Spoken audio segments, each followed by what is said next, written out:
Recently, the Central Bank of Nigeria released the differentiated cash reserve ratio regime and even the corporate bonds. How do you see these initiatives as helping to incentivize the banks to really target the real sector, going by what we saw in the Q2 2018 GDP growth? Well, I would say this is a very commendable output from the central bank and initiative.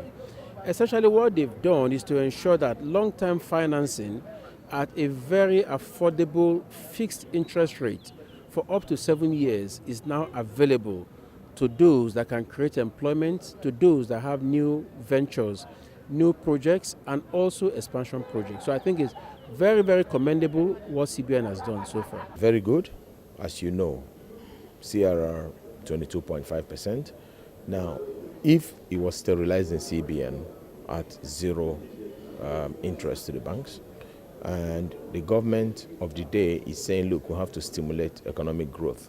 And a good way they have thought fit to do that was to partner with CBN to say, you know what, release some of these monies on the condition that you lend it to the real sector. I think it's a win-win situation.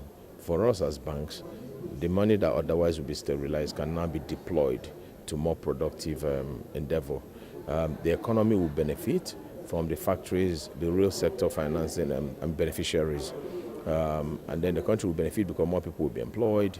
A lot of people get out of trouble, basically, because when people are not employed, you know what that means for crime, poverty alleviation, disposable income, and all sorts of economic outcomes of laudable programs like that. So my take is that we'll begin to see the benefits as soon as all the documentation and processes are done and banks begin to deploy these funds. It is well timed. Now the important thing is to bring the information to all the players. So there's need for a lot of market education. Bring the information to everybody that as long as you do your transactions on a platform that is scalable, it is accessible to be able to score you. Not the historical days of looking for collateral, but looking at your own track record as a basis to granting credit. And that credit can come instantly, even on a Sunday night, even on a Saturday morning, not when it's banking hours and you need to travel up and down. The provision of the liquidity at sustainable interest rates is a brilliant initiative from the central bank. What we need to do as market players, what EcoBank will do is bring it to the mobile phone so that it's accessible to every Nigerian.